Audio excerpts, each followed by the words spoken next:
Hi, I'm Reed. And I'm Florence, and we partnered up with Durex to dive into the existing problems around masculinity. In this episode, we talk about what it means to be a man, including toxic masculinity and the challenges men face today. And for that, we've come to see an inspiring coach.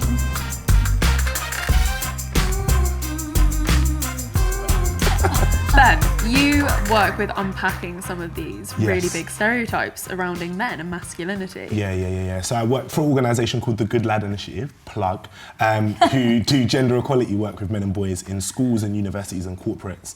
But it's a really fun job. So we go into like schools and we chat to kids about masculinity.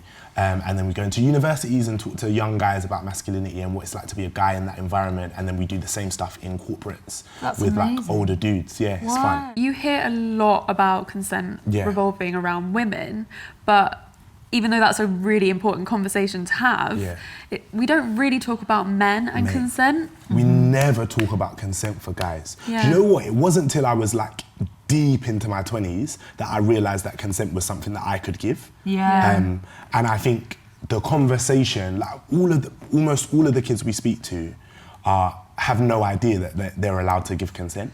And consent is always like posed in our society as something that we get from women. Something that women hold, and sex is like a transaction usually between a guy and a woman, where like the guy asks and the woman says yes, and then sex happens, or he does sex to her, which is like a super weird, right?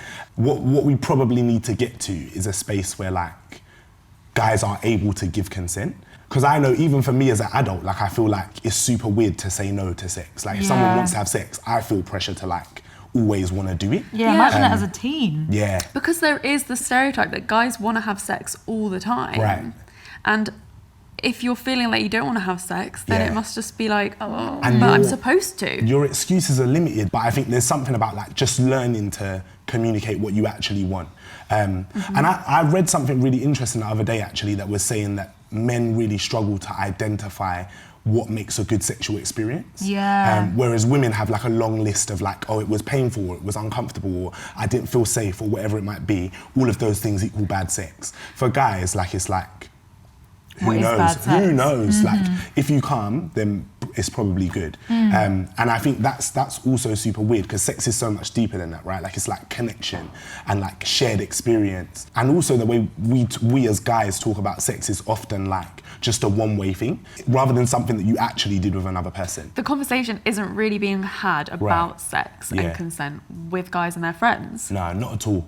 Never with our friends. Even when you talk to your friends about sex, you're usually talking about how many people you've had sex with or what you did, but never about like how enjoyable it was or what it felt like or what was good or what was bad. So I think there's a lot of stuff to consider there and we need to like get better language around it.